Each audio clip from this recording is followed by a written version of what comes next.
call of the wild rings out in Reno as a large mountain lion is spotted through the Reno Arch downtown. Good afternoon, everybody. I'm Melissa Carlson. And I'm Bill Frankmore. Thanks so much for joining us this noon. Well, there are a lot of strange things that go on downtown in the wee hours of the morning, but a mountain lion wandering underneath the Reno Arch takes it to a whole new level. News 4's Dina.kupfer was on scene shortly after the big cat was spotted. She joins us now live with more. Dina, I guess it really is a jungle out there.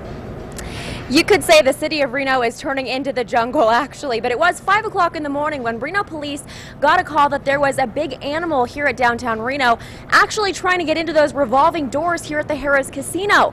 When they arrived on scene, they realized that big animal was a mountain lion.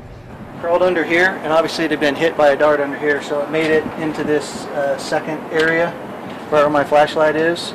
It was a wild morning for Reno police when they discovered a mountain lion roaming the streets in downtown Reno. We're very lucky the time of day that this happened. Different time of day, probably totally different outcome.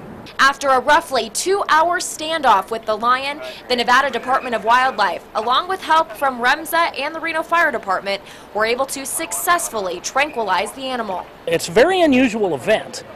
But, we live on the edge of mountain lion country. Chris Healy with Endow says the lion is a 2-year-old male and appears to be very healthy, sitting at a nice and plump 98 pounds.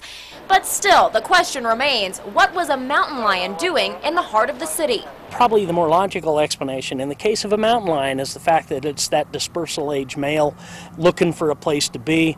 The female doesn't want it anymore. The old males don't want it in their territory. So he's kind of looking for a place to be. And fortunately for us, assuming that it's healthy and it appears to be, we're going to be able to release it back into the wild, put a collar on it so we can follow its movements, and hopefully this mountain lion will never see civilization again.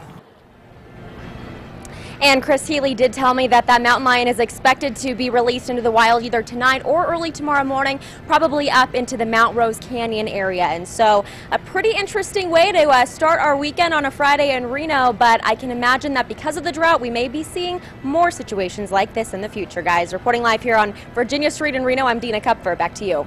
Thank you, Dina. Well, this is, of course, not the first time that a wild predatory animal has roamed into the valley.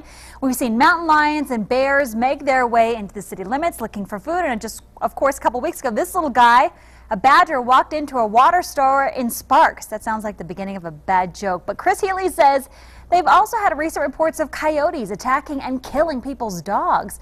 So what's one possible reason all this is happening? We think that we're not done dealing with wildlife getting itself into a tough situation, and most of those situations will be drought related. I kind of feel like that old mountain lion. That's all I'm going, exactly. The old mountain lion female's like, bleh, bleh, bleh. Get out of here. I think he said, I'm not even going to go there. I'm going to toss it to weather and toss more about the drought. Hello there, Jeff. You know what I'm talking about. Yeah, that's right. It's a jungle out there. I like that. That's good. Imagine walking downtown and seeing a mountain lion. Oh, my gosh. Run for the hills.